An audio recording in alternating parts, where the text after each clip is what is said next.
Well, SmackDown was awesome last night, wasn't it? And I feel like a little boy with my shaved face and my Cena shirt on. Hey, Cena! Well, this is the review for the 4th of the 4th, 2017. I'm so confused because technically, over here in Britain, we watch it on, well, I watched it on the 5th. Because obviously it's past midnight. But over in America, it's still the 4th. I don't know what is what anymore. But it was an awesome show. And let's get to the review. Kicking things off, we've got Randy Keith Orton in the ring with his new shiny title. He's basically saying, Bray. He didn't say that. That was just me being a disgusting bastard. He basically said, Bray, I'm the master now. You can suck my dick. And then Bray hits the Titantron and he's like, Randy, I want a rematch, but I want a House of Horrors match, because we all know what the fuck that is. But yeah, they're going to have a rematch for House of Horrors. I'd love to, in a House of Horrors match, I'd love to figure that they actually just go around the house and they open the door. It's like Randy's got to put his hand in stuff, and guess what it is? That would not be a great wrestling match, but it might make for good TV. And then Randy Orton's like, come down the ring now then. And then obviously Bray does his thing. And he's stood behind him, he's like, I'm here. Gets battered. Randy hits some offense in. And then Eric Rowan comes back in a new mask, looking pretty cool.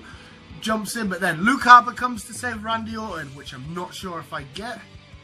Because last I checked, I know Luke hates Bray at the minute, but last I checked, Randy and Luke hate each other. But either way, it was a cool segment. Love Luke, loved Eric coming back. Bray's awesome. I don't mind Randy. Good way to kick off the show. Jumping forward a bit, continue with the same 4 guys we just talked about. Luke and Randy team up to go against Eric and Bray. Okay, little match. Randy and Luke pick up the win because Bray Wyatt's in the ring. Then he does his... he's outside the ring. Randy's like, hey, what are you doing out there? Eric's still in the ring. Turns around, gets a super kick off Luke. Randy hits the RKO, picks up the win, and then Luke and Randy are in the ring strong together. Was waiting for Luke to turn, but he didn't. But yeah, it was a great little match. That was the main event of the show. My voice is... if it's really fucking annoying, I apologise. I can't do much. I suck too much dick. That's a joke. No, I don't. Let's just keep it nice and PG. Okay, Dan? Dean Ambrose versus Baron Corbin in a street fight. Awesome. Why couldn't they have done this at Mania? Fuck knows why, but this is a non-title match. Couple of decent table spots. It was a cool little match. Dean ends up losing. He gets put through the first table, the Baron gets put through the second table. But there's a moment where Dean comes back in the ring, gets the end of days. That's it, straight up loss. I was so good, because the match at Mania was so lackluster. And that was for the IC title. Why couldn't they have done this? But Baron Corbin, you know, I really am starting to really like the guy. So hopefully it's more better things to come, whether they're going to continue feuding for the IC title or what, I don't know. Maybe because he has beat Dean now, so he'll say, listen, I want another shot at it. But what, fuck knows. But yeah, it was a cool little segment. Naomi versus Alexa Bliss. It was a fine match. It was a rematch for the women's title. Naomi taps her out. Pretty much to it. The match wasn't overly long. It was fine. So, it was what it was. Mojo Rawley come out and cut a promo about some shit. He just said, "Hi Mojo, I was happy that they won the Andre the Giant Memorial Battle Royale." And then as soon as he come out on SmackDown, I was like, yeah, shut up. So yeah, Mojo said some shit. And remember, if you're enjoying these reviews, definitely hit that like button and subscribe to the channel if you haven't already. Great high-pitched voices, carry on with the review. Now, one of the most epic spots of the night. Kurt Hawkins, not him, don't worry, he's not the epic part. He's in the ring, he's basically saying, alright, come on, talk about me now. I'm offering an open challenge to anybody there. You've got to the count of 10. And as soon as he says 10, boom, 10. Ty Dillinger makes his, you know, I don't want to say when it's a day with you SmackDown, but we don't know if he's going to be on SmackDown because we've got the Superstar Shuffle on Monday. But he makes his debut on the main roster, whatever. The match itself wasn't perfect, but it was really fun. The crowd was so into it. They were giving it 10, 10, 10. He hits the tiebreaker, wins the match. Fucking awesome. So happy that he's made it to the main roster. Okay, now this whole little segment bit was different for the people that were in the arena and the people who were at home. Cena's music hits. I'm like, oh, well, I thought you were gone already. I'm happy for you to come back out. But no, it's The Miz and Maurice. And I'm not going to lie, it was fucking hilarious. You know, Miz plays like a Cena role so good. The way he does the run-in and everything, it's genuinely fucking hilarious.